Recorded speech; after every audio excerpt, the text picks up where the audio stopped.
As a new mom, we often wonder how we need to eat while pregnant and after baby arrives so that we can offer the best nutrition for our baby and ourselves. Does it really matter what we put into our bodies? What does every mom need to know? Today, we are going to talk about how our body mass index impact our breastfeeding. We're here with Francesca Orlando, a board-certified holistic nutritionist. This is the Boob Group. Breast milk, it does a baby good. Silly daddy, boobs are for babies. I make milk. What's your superpower? If my breastfeeding offends you, put a blanket over your head. Dairy diva. Don't be lactose intolerant. Nursing nature's own breast enhancement. Meals on heels. Whoever said there's no use crying over spilled milk never had to pump. Breast milk. All udders are inferior. Whatever your point of view, we're here to support your breastfeeding goals. We're the Boob Group, because mothers know breast. Welcome to the Boob Group, broadcasting from the Birth Education Center of San Diego.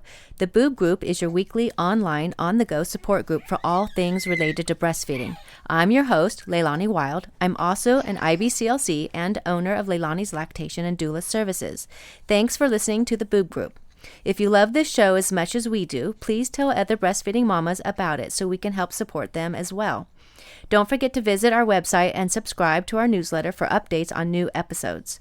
You can stay connected by downloading our free apps available in the Android, iTunes, and Windows Marketplace. Here's Sunny with more information on how you can get involved with our show. Okay, hi everybody. We love to hear from our listeners, and we would love for you guys to get involved with the Boob Group. There's a couple different ways you can do that. First of all, we're all over social media, so please make sure to follow us and friend us on Facebook and Twitter. We have an Instagram account, and as we're continuing with today's show, I'm going to be taking some behind-the-scenes photos so you can kind of see what we're doing here in the studio. We also do something called First Five, which allows us to record the first 5 minutes of video of our interview. So if you kind of want to see what we do here in the studio, that's a great way to do that. We also have some segments that are part of the show that you may want to get involved with. One is called Ask the Experts. It's a great way if you have breastfeeding and even parenting related questions, you can submit your question to our experts and we'll have them answer it, and they'll actually answer it right on the show so everyone can benefit from the answer. And we have a segment called Boob Oops, which we share our funny breastfeeding stories, those funny moments that may not be so funny when they happen, but later you just have to laugh about it. Those are great segment ideas. And so if you want to participate in any of this, if you want to get involved, you can contact us through the contact link on our website. That is a great way to email us, and there's a form there that you can fill out. You can also call our voicemail at 619-866-4775 and tell us your story there. So today in our studio, we have our expert, Francesca. Can you tell us a little bit about yourself? Hi, everyone. I have a little bit of an accent. I'm from Rome, Italy, born and raised. I moved to San Diego, California in 2006 when I married the love of my life, full-on American mutt, Steve. I've been a nutritionist for 7 years. I am a holistic nutritionist, and I'm also a mom of a 16-month-old beautiful baby boy. I'm also a fuzzy mom, so I have 2 dogs and a cat, and I'm very interested in pregnancy nutrition, postnatal nutrition, raising healthy children. Thank you for having me. My name is Colleen. I am 30 years old. I am currently a student studying to become a lactation consultant. I have 2 children, a 5-year-old daughter and a 6-month-old son. That's here in the studio with us. That's right. So you might hear him peeping. Yeah.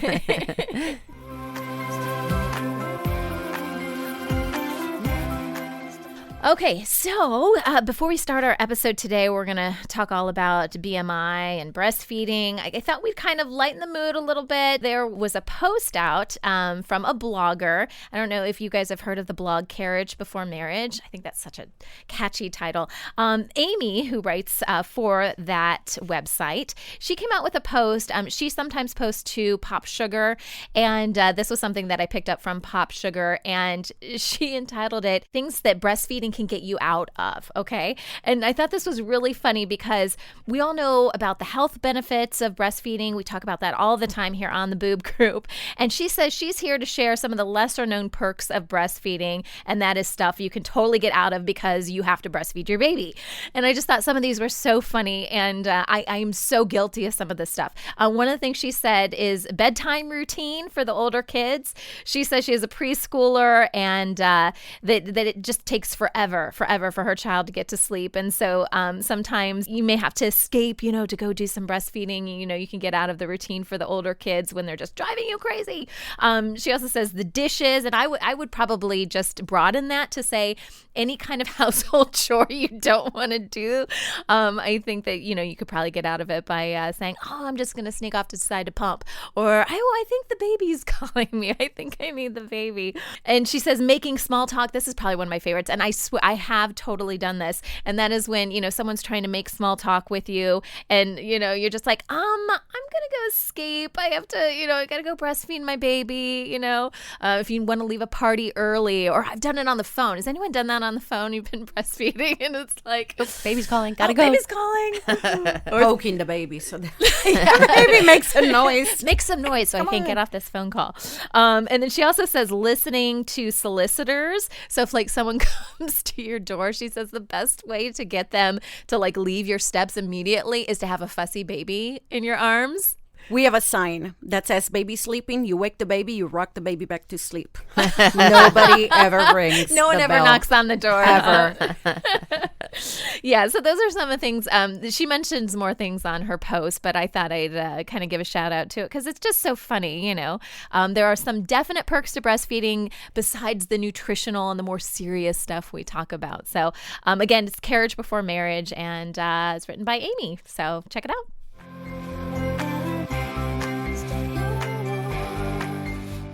Today on the Boob Group, we're discussing how BMI impacts breastfeeding. Our expert, Francesca Orlando, is a board-certified holistic nutritionist here in San Diego, California. Thank you for joining us, Francesca. Thank you for having me. And welcome to our show. Francesca, how important is it to eat right when we are pregnant?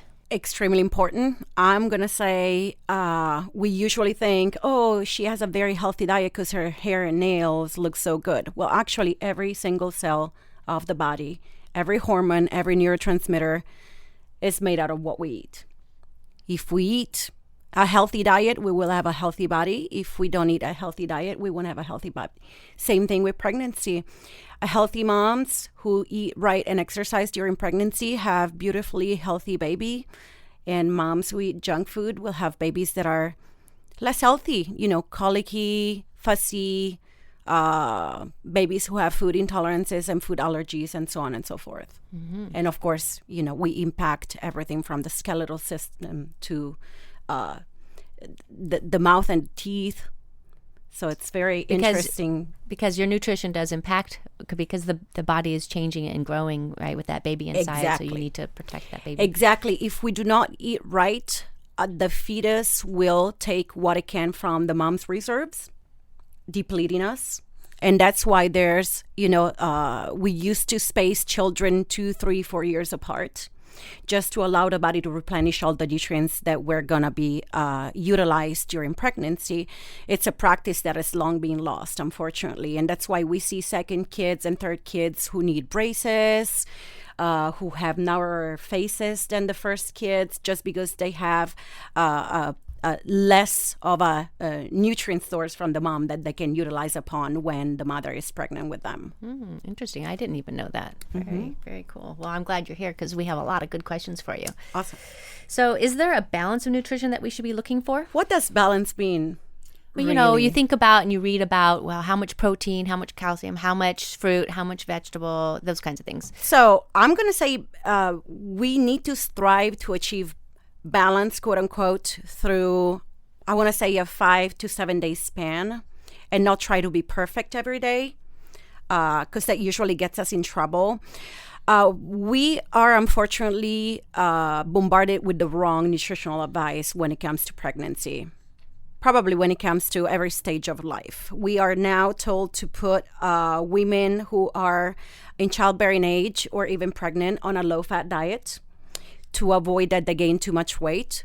which unfortunately is wrong advice. It's harmful advice, if you ask me, because the developing fetus and the pregnant mother needs plenty of healthy fatty acids and fat-soluble vitamins in order to build a healthy baby without having to tap onto her own reserves in terms of calcium stores and vitamin D stores and so on and so forth. If we look at traditional tribes that were studied during the 1900s and the 20th and the 21st century, what we see in those populations that are virtually free from disease, who have beautiful, healthy babies and beautiful, healthy adults.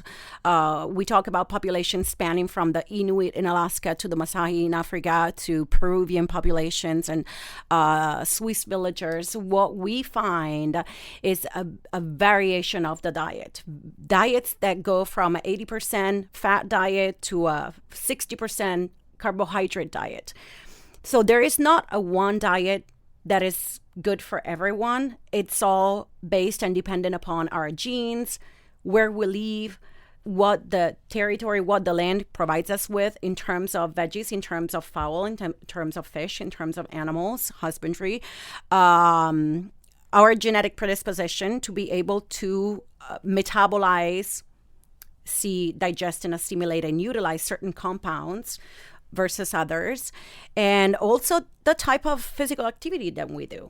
So there isn't a formula that's written in stone. I could tell you, oh, we need X amount of proteins and X amount of fats, but I can't, because it really depends on where we are, what we do, and where we come from. Now, what I can tell you is that we definitely need more proteins during pregnancy than we do during any other stage of life, apart from, a growing child. That's just because proteins are the building blocks of the body. So we need almost double the amount of protein that we would need in a non-pregnant stage to build a healthy baby. But we also need a host of fatty acids for healthy cell membranes, healthy hormones, and healthy neurotransmitters. We need fatty acids and fat-soluble vitamins to create the baby's brain, the baby's neurological system, the baby's skeletal system. So the common advice of following a low-fat diet and utilizing fat-free dairy food, 11 servings of low-fat grains, and so on and so forth, it's actually a counterproductive one. Colleen, did you put much importance in the way you ate when you were pregnant? When I was pregnant, I definitely cleaned up my diet more than, say, when I was not pregnant. I made sure I ate more vegetables because I'm not always very good at that. Or I made sure I didn't eat fried foods as often, or just little changes like that. I won't say it was super dramatic, because I was really sick both pregnancies very early on, and it got to the point where the doctor said, if all you can eat is McDonald's chicken nuggets, you need to be eating McDonald's chicken nuggets. But after the morning sickness and stuff passed, I was definitely a lot more aware of what I was putting in my body versus not caring so much if there's not another person growing inside of me. Mm-hmm, mm-hmm. Francesca, does it make a difference what our BMI is, body mass index? It really doesn't. Unfortunately, the BMI is one of those measurements that conventional nutrition dietetics utilizes, but it really is no indicator of health or lack of thereof.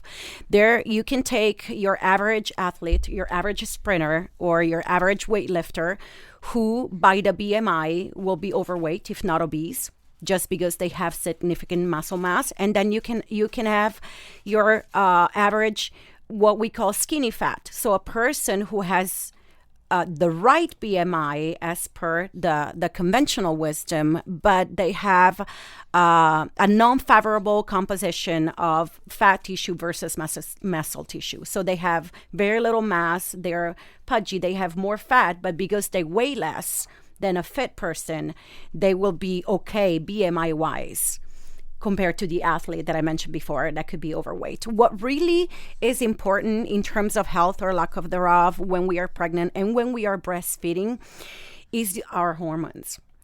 insulin resistance and diabetes is and other metabolic diseases like polycystic ovaries, for example, which do stem or do have a component that is linked to body weight. If I make sense, those usually are the diseases that we need to watch out when a woman decides to get pregnant, because they can cause infertility. They can cause hybrid pregnancies, especially if the woman has type 2 diabetes and it's on medication. She's on medication, or of course, type 1 diabetes, which is an autoimmune type disease.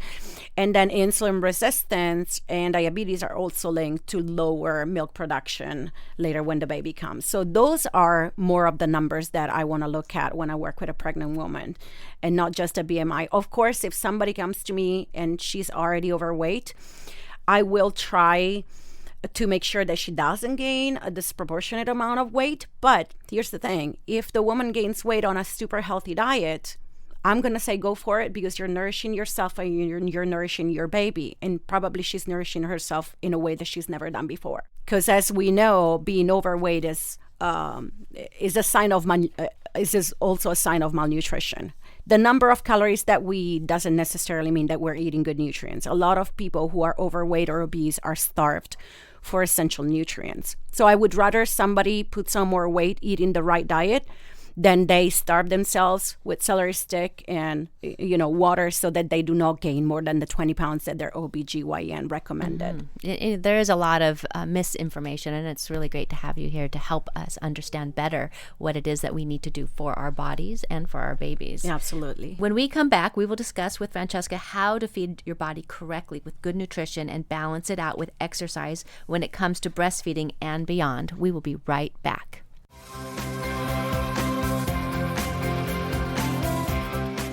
Welcome back to the show. We're here with Francesca Orlando, a board-certified holistic nutritionist, and we're discussing how BMI, or lack of, right, how it impacts our breastfeeding experience. Francesca, how do we choose the right food? When we are a breastfeeding mother? Yes, when we're breastfeeding. So there are no studies in the human model that show that breast milk composition changes according to diet. Unfortunately, or luckily, we do not conduct experiments on pregnant and breastfeeding moms, but there are plenty of studies in the animal models that show us that what the animal ate before being milked will change the composition of the breast milk.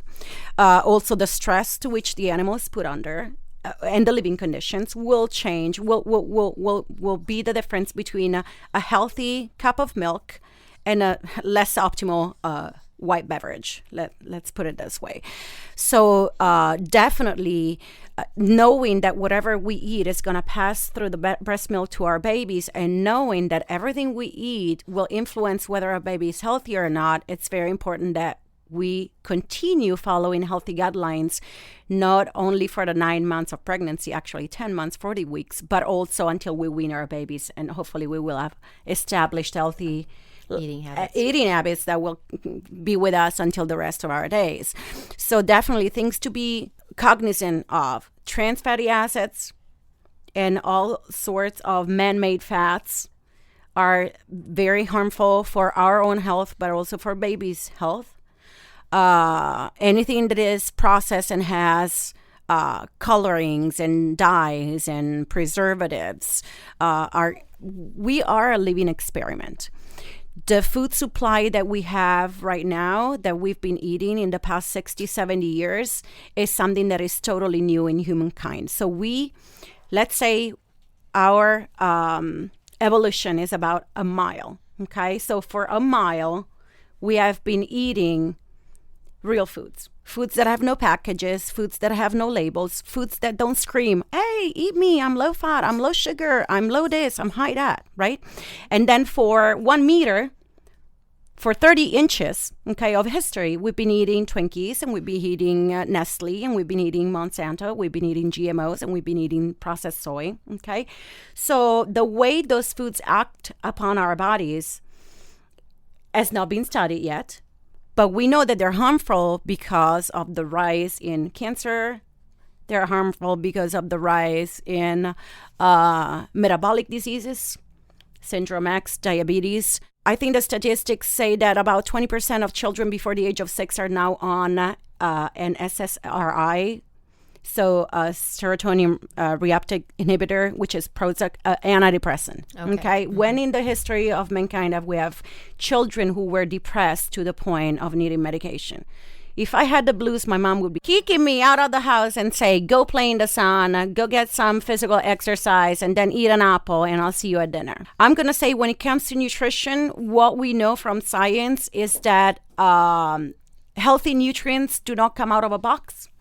Healthy foods don't scream. Healthy foods are not fortified, because real foods, the way nature intended, already come with a host of nature-made minerals and vitamins. They are not stripped, refined, processed, and then enriched with a handful of synthetic vitamins and minerals. Here's the issue. Try to eat foods the way nature intended, and you can never go wrong. So in order to do that, I mean, are we looking for ingredients that we are cooking ourselves, ingredients that have maybe 2 or 3 actual things that we know what they are, description-wise? The word ingredient is the key. When cooking for my family, when shopping for my family, I follow the perimeter of the supermarket. And as I was saying before, real food has no label. So I will buy the produce, I will buy the fruit, I will buy the protein in form of fish and meat, and some cured salami, because I'm from Italy, and maybe some prosciutto and mozzarella, and that's what we eat in my house. Okay? When you venture in the inner aisles of the supermarket and you decide to buy something that's coming out of a box, my advice to you, well, my wish would be that you don't do that. But if you decide to do that, because, it's sometimes convenience needs to also be honored, I would like you to look for something that has less than 5 ingredients, very low amounts of sugar, so 10 or less grams of sugar. And I would really love for you to be able to pronounce every ingredient that is in the label. And know what it is. And if you can't pronounce it, it should not be on your body. Colleen, were you aware of the type of food or the quality of food that you should be eating? I actually was aware of shopping the perimeter of the grocery store and stuff, because my whole life I have struggled with maintaining healthy weights and have made efforts to try to eat healthier. Sometimes I succeed more than others, but those are all tips that have been given to me in the past. Do you find it hard to keep up with that kind of lifestyle, especially with breastfeeding your baby, out of the convenience sake? Out of convenience sake, it was a little harder to do it, but I actually find it easier to do when I'm pregnant or breastfeeding, because it's about more than just me. Whereas if it's just me, it's not so much. I'm just like, well, this is easier. I'll be okay. But that's not a chance I'm as likely to take with my kids. Right. It's amazing when we become parents, the value that we put ahead of us, our children, instead of ourselves, our personal selves. How about keeping your body physically fit? During pregnancy? And after? In life or breastfeeding or Yes. everything? So I think that we were not made to run marathons. I think that we were made to walk long distances and sprint short distances, carry heavy weights. We would kill the mammoth and drag it all the way back to the camp. So I'm a big fan of high intensity interval training when it comes to working out. And when I'm being a little bit more on the lazy side, I'm a big fan of walking. I'm also from Europe, and we walk everywhere. The way it's the most natural to you, even doing chores, taking the elevator, parking far away from the mall. We really don't have to become rut gyms, even though I'm not saying that the gym is bad. Actually, it's helpful for the endorphins. It's helpful for the cardiovascular system. Just don't take it too far. We've all seen it. The people on the treadmill and the people on the Stairmaster being at the gym judiciously day in and day out and always being at the same weight or of the same shape. And that is because when it comes to body shape and body weight, diet is 80% and exercise is 20%. So we got to keep that in mind. We must prevent us from overdoing it. And Colleen, what about you? Have you put any emphasis on exercise for your baby and yourself? Not as much as I would like to. Life has been very crazy since he's been born. And so this time around, exercise has not been as much of a part of our life as we would like. We have made a point since my daughter started kindergarten to, when it's not 107 degrees outside, walk to her school, which is about 3/4 of a mile, and then walk home with her. Usually we do it in the morning because it's been too hot in the afternoon, but that's just a little thing. It's really not that far. The baby loves to be in the stroller. And by the time we get home, Catherine's like, my shoes are full of sand. Why did we have to walk? And I'm like, it's good for you. You're okay. Yeah, excellent. And is there anything about like over-exercising that could affect your milk supply? Or is there a certain time that you should be, if you're thinking about, will it impact your breastfeeding or change the flavor? Or, I mean, you hear all these people making excuses, right? Like earlier, excuses of why we have to breastfeed or we can't do that because we're breastfeeding. Is there any information in regards to that? I'm going to say too high of an expenditure of calorie will dip your milk supply. So the good thing about nature is that she always knows best. And that is why we do not lose the baby weight once the baby come. And actually there's a lot of moms who will hold on to the last 10, 15, 20 pounds right until the day their babies win or they win their babies, and then they will lose it all at once. That is nature's way of ensuring that in times of famine, the mother's body will be still able to produce a healthy, fat-rich milk for the baby to guarantee baby's growth, baby's development, and of course, baby's survival. Okay, so definitely any exercise regimen that is targeted at losing the baby weight and fitting into our pre-pregnancy genes 2 days after we've given birth will negatively impact milk supply. As for the time, I'm going to say the best time that works for you is the best time to exercise. Of course, if you exercise right before bed and then you have a hard time winding down, it's because you pushed it too hard. But for a lot of people who have a hard time falling asleep, and we're not talking about babies keeping you up, usually doing some light exercise before bed stimulates endorphin production, so it will help you rest better. Honestly, going through pregnancy and childbirth is a marathon on its own. So I think that we should honor what our body's been able to do building up a new life, and we should really take a break from exercising, or that it's not simply walking and lifting groceries and lifting your baby, because we need to recover. Our bodies need time to heal from pregnancy. The hormones are a mess.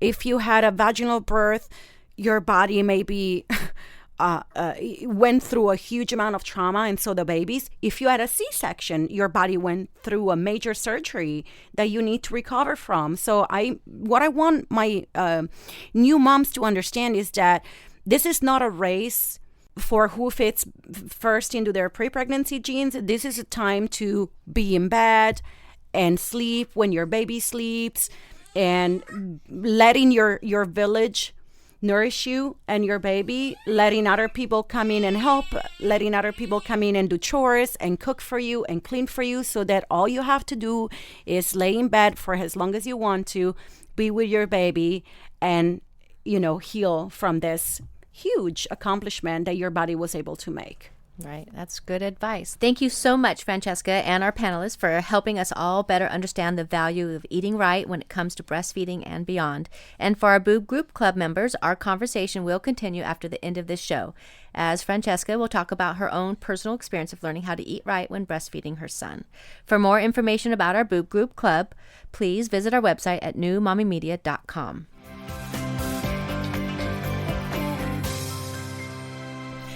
Okay, so it's time for a segment we call Mama Hacks, and it's where you guys submit your hacks when it comes to breastfeeding and pumping, just little nuggets of information that can help other mamas out there who might be going through the same thing. And this comes from Ashley Williamson. She posted this on our Facebook page. She says, record baby nursing on your phone and watch the video while pumping. So I have heard of this before. I've actually heard, you can take still images of your baby too, especially moms, that, are at work and are trying to, maybe you only have a short period of time that you can pump. You were able to sneak away or whatever to pump. But if you look at photos of your baby, I think video is great. That may even make it more realistic. Leilani, what do you think of that? Actually, because it stimulates an action. So if you hear your baby crying, right, or you hear your baby suckling, it's a good visual, because pumping is part of it, is a visual for you, because some people have a hard time letting down the milk releasing. Yeah. And so that is really helpful. It's good training. Oh, gosh, I didn't even think about the sound of it, too. And especially when you're kind of breastfeeding in the very beginning. It doesn't happen to me so much now because it's been almost 2 years. But like in the beginning, I felt like if I heard any baby cry, I was you start leaking. Yeah. So, yeah, I didn't think about that. But, yeah, the sounds probably have a lot to do with it, too. So, Ashley, thanks so much for sending this in. That wraps up our show for today. We appreciate you listening to the Boob Group. Don't forget to check out our sister shows, Preggy Pals for expecting parents, Newbies for postpartum moms during baby's first year, Parent Savers for moms and dads with infants and toddlers, and Twin Talks for parents with multiples. Thanks for listening to the Boob Group, your judgment-free breastfeeding resource. This has been a New Mommy Media production. The information and material contained in this episode are presented for educational purposes only. Statements and opinions expressed in this episode are not necessarily those of New Mommy Media and should not be considered facts. While such information and materials are believed to be accurate, it is not intended to replace or substitute for professional medical advice or care, and should not be used for diagnosing or treating healthcare problem or disease or prescribing any medication. If you have questions or concerns regarding your physical or mental health or the health of your baby, please seek assistance from a qualified healthcare provider. New Mommy Media is expanding our lineup of shows for new and expecting parents. If you have an idea for a new series, or if you're a business or organization interested in joining our network of shows through a co-branded podcast, visit newmommymedia.com. Hey mamas, don't forget to check out Mighty Moms. It's our online community built for new moms just like you. Not only can you connect with other moms, but you can also join us backstage for special mom-only online events. And you'll also be notified when we're recording, so you can join us as a special guest. Visit our website, newmommymedia.com, and click on the Mighty Moms banner. It's free. That's newmommymedia.com. See you there.